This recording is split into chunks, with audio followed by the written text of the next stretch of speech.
동남아 체류 생활을 하면서 한국의 봄이 다가오고 하나 있는 자식 한번 보고 와야겠다는 생각에 캄보디아 시아누쿠빌에서 한국으로 가는 여정 중 한국교통편이 한국 지방 도시에서는 가장 좋은 다낭에서 며칠 쉬다가 내일이면 한국으로 입국하는 날이라 또 한 번 캐리어 하나를 사야 할 것 같아 다낭에 방문하면 누구나 들리게 되는 한시장에 한번 들러봅니다. 항공권을 구매할 때 스카이스캐너를 통한 최저가 항공권만 또 거기에 옵션 없이 구매해서 이동하는 입장이라 위탁 수화물 이용료가 불포함임을 알고 7kg 전후의 배낭 하나만으로 입출국을 하는 편이기에 위탁 화물이 생기게 되면 추가 요금이 항공요금에 버금갈 만큼 발생하는 점에 대해 민감할 수밖에 없는데 오랜만에 귀국하려다 보니 아무래도 기념품 몇 개만 사도 기내 수화물 무게와 부피가 초과할 것 같아 최소 비행료를 포기하고 캐리어 하나 더 사서 위탁 수화물비를 부담하더라도 귀국 선물은 몇 개 가지고 가야 할 것 같기에 캐리어를 또 사러 오게 되네요. 저비용 항공은 위탁 수화물이 생기면 거의 비행기 탑승 요금과 비슷한 화물 추가 요금이 발생을 하게 되다 보니 저비용 항공 티켓팅 시에는 위탁 수화물이 요금에 포함되어 있는지 여부를 체크해 보는 것도 항공료를 아낄 수 있는 부분이 아닐까 싶네요. 새벽 3시 부산으로 출발하는 비행기를 타기 위해 도착한 다낭공항에서 시간 때우기용 쌀국수를 한 그릇 먹어봅니다. 퀄리티는 좋은데 가격은 상당하네요. 약 13,000원 정도의 느낌. 비행기 시간이 아직 너무 많이 남았네. 벌써 또 1년 3개월의 시간이 흐르고 암울했던 코로나 관련 각국의 출입국 제한에 대한 오버질도 끝난 시기에 한국을 다시 한번 들리게 되네요.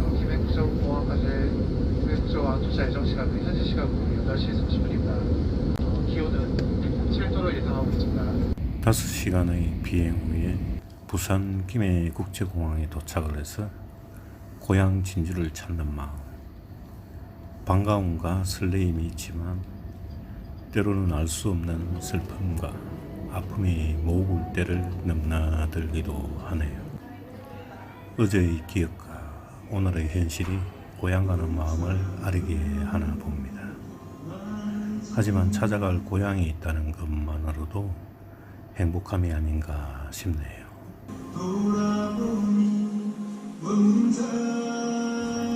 시기적으로 조금 때늦은 감이 있는 향어회를 날씨가 더 따뜻해지기 전에 먹어보는데 동남아 생활에서 쉽사리 접하기 어려운 초장 특유의 한국적 느낌과 해로 포만감을 채우기에는 가성비로는 역시 최고인 것 같네요. 거기에 참깨 매운탕으로 밥 한 공기 먹으면 세상 부러울 것 없는 배부름의 상태가 되는데 서울과 수도권에서는 접하기 어려운 음식이기에 고향을 찾게 되는 또 하나의 사소한 이유이기도 하나 봅니다.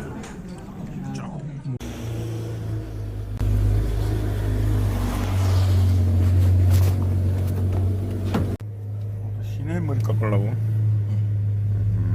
근데 벚꽃이 다 피네. 얘는 길에 주차장에는 주차할 데가 없는 건데 여기 무슨 베트남 노래방이 있구만 너.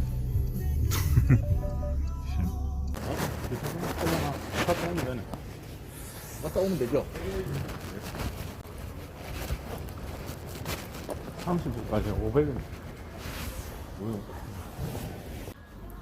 오후 무렵 집에서 뒹굴거리고 있으니 미용실에 머리 자르러 가자는 아들의 제안에 따라 나서는데 5살 때부터 혼자서 키운 하나 있던 아들이라 초등학교 들어가기 전까지는 남자가 어린애를 데리고 미용실 가는 것이 왠지 모르게 그 사회적 이목의 불편함을 스스로 느껴야 했기에 바리깡을 사서 직접 집에서 머리를 깎아주던 시절이 문득 떠오르는 게, 그 또한 이제 지난 시절의 아련했었던 감정도 세월의 흐름에 그나마 추억으로 돌아볼 수 있는 지금의 현실에 고마움을 느끼게 되네요.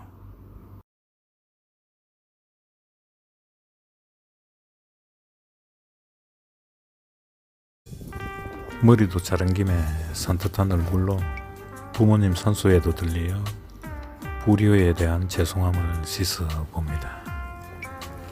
젊은 시절 큰 곳으로 가지 않고 고향으로 돌아왔을 때 매몰차게 대하시던 아버지의 깊은 속뜻을 시간이 지나서야 그 매몰참이 무엇을 의미했는지 알게 되었을 땐 이미 내 인생도 너무 멀리 와 있었나 봅니다.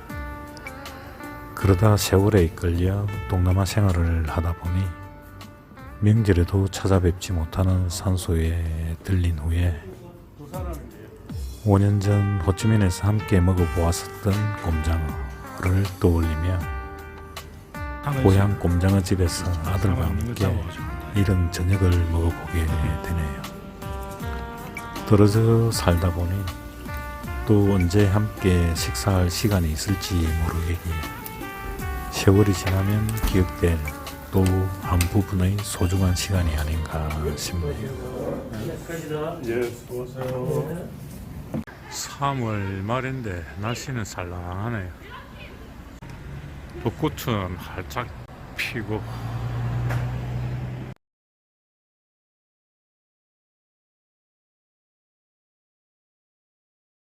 한국은 그냥 빨간 게 육류 맛있네. 예전에 어리용이라는 작은 군 지역에 맛있는 아구찜 식당에 있었기에 몇 년 만에 한번 찾아가 보았는데, 불친절했지만 음식 맛은 일품이었던 그 할머니는 은퇴를 하셨는지 새로운 식당이 들어선 걸 보니 세월의 흐름이 있었음을 새삼 느끼게 되나 봅니다. 언젠가 나 자신도 그러할 거라는 걸 생각해 보니 조금은 서글픈 마음도 들기도 하네요. 그래서 독백, 내 인생의 일기, 주절그림의 영상을 재미삼아 만들어 보나 봅니다. 날씨가 완전 초봄 날씨네.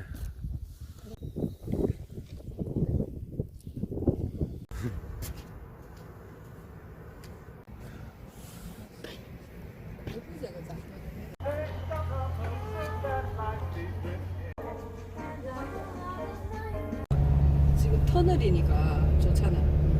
뒷자리라서 잘 안 보이려나? 형아들은 또 내는 거 봐가지고 감흥이 별로 없어. 그렇지. 젊은 사람들. 젊어서 그죠. 그래서 감흥이 별로 없지. 고모가 벚꽃놀이를 즐기는 시간을 가져주는데 늘 가지고 있는 생각이지만 또 한 번 떠오르는 건, 이젠 그 누가 있어 이 외로움 견디며 살까라는 노래 구절처럼 저야 형제라도 있어 의지할 대상이라도 있는데 하나 있는 아들은 혼자라는 그 외로움의 깊이에서 어떻게 슬기롭게 헤쳐나갈지 걱정이 되는 건 사실인가 봅니다. 사는 게 어쩌면 외로움과의 싸움이기도 한 것 같은데, 피보다 진할 수 있는 인연은 그렇게 쉽게 이루어지는 것도 아닐진데 무소히 불러서 혼자서 가는 심정으로 누구에게나 외로운 인생길을 잘 극복해보길 바라볼 뿐인가 봅니다.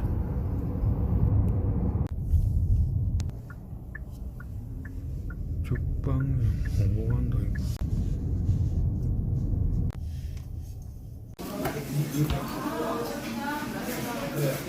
15일이면 반날이고 45여가 달만이지. 어렵네. 미역, 요즘 미역철인가 봐요. 어? 미역이라서 확실히 미끄럽네. 아이고. 맛있겠다.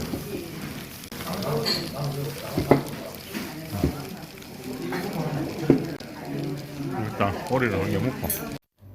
죽방 멸치로 유명한 남해 지종면의 장어구이 맛집에 한번 들러보게 되네요. 구워서 나오는 것이 솔직히 먹기 편하고 맛도 있는 것 같네요. 한국에 와서 또 튀어나온 똥배 관리하는 건 잠시 있게 되나 봅니다.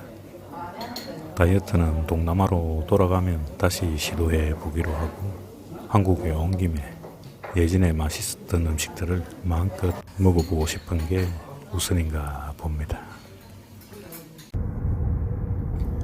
한국에 왔을 때가 마침 벚꽃 시즌이라 그 유명한 하동 삼계사 벚꽃길을 찾아가는 길에 옛 어린 시절 수학여행 때 건너보던 남해대교를 건너가게 되네요.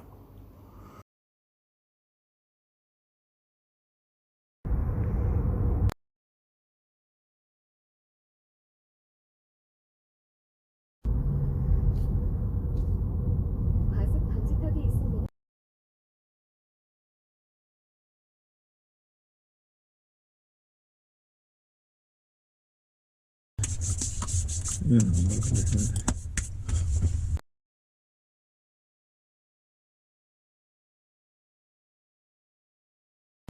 뭔데? 선크림. 발랐다 이거. 아니다, 선크림 그거는. 그건 뭐 모르는데. 그건 에센스지. 알고 있네 씨.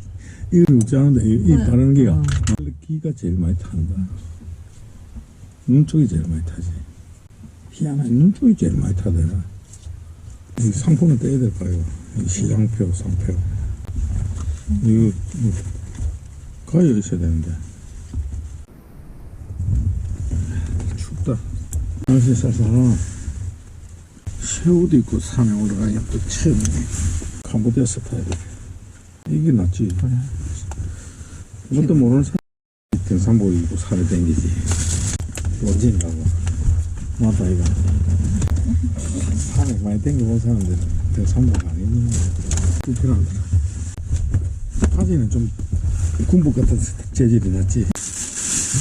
장하게 15,000원 물가 너무 많이 올랐다. 옛날에 내 7, 8,000원 주고 샀다니까. 장갑을. 아, 좋다. 됐어. 딱 신고.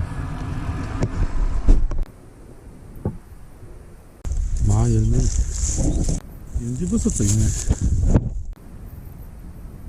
연지버섯이 쑥.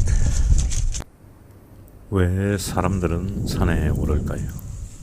그저 산이 좋아서 오르는 사람도 있고, 건강을 위해서 오르기도 하고, 자연인이 되고 싶어 오르기도 하고, 수행과 기도를 위해서 오르기도 하겠는데, 공통점은 몸과 마음이 정화되고 영혼이 맑아지는 새로운 기운과 영감을 얻게 되기도 하고, 세기를 찾고 가슴이 푸르러짐을 느끼게 되는 점이 좋아서가 아닌가 싶네요. 저 크지.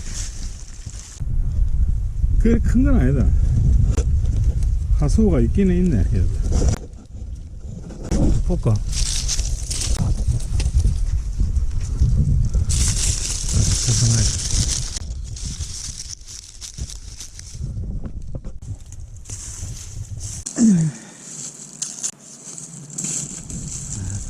시시네.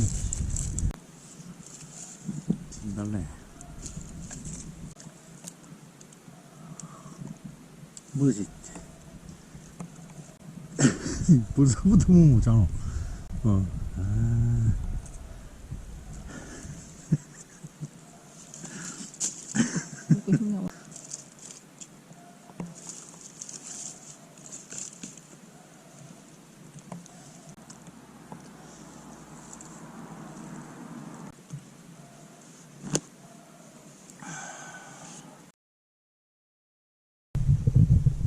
오랜만에 야산을 한번 타보니까 확실히 평지에서 운동하는 거랑은 차이가 많은 것 같습니다. 근육 쓰는 부위가 완전히 다르다 보니까 전신 운동이 되는 것 같습니다. 그래서 산을 다니는 이유가 그런 데 있나. 힘은 들지만 그래도 몸이 좀 상쾌해지는 것 같습니다. 부산 김해공항에서 이제 비행기를 타려다 보니까 지금 새벽 5시인데 집에서 부산으로 출발해. 지방에 살다 보니까 비행기 한 번 타려면 하루 일입니다. 하루 일. 아침 8시 50분 비행기인데 집에서 5시에 이제 나와가지고 대중교통이 지금 이 시간대 잘 없다 보니까 지인이 태워준다고 해서 새벽에 지인의 차를 타고 가야 되는데 기다리고 있습니다. 배낭 하나 메고 다시 동남아로 돌아가는 시간. 새벽 싸늘한 공기가 그리워질 거라는 느낌을 가지게 되네요. 하루하루의 삶이 무의미하게 지나가는 것들을 아쉬워하며 나와 만나는 모든 인연, 내가 걷는 길에 나의 온 정성을 드리고자 합니다. 누구에게 칭찬받고 싶어서도 아니고 인정받기 위해서는 더더욱 아니겠지요. 한국에 온 지 한 10여일 정도 됐는데 오늘 이제 다시 동남아로 가면서 왜 가는지 회의감도 들고 그렇기는 하지만은 한국을 떠난 지가 몇 년 지났다 보니까 한국에 오니까 땅에 할 것도 없고 이런저런 복잡한 심정으로 공항으로 가려고 새벽에 나와 있습니다. 차가 왔네요. 타고 공항으로 갑니다.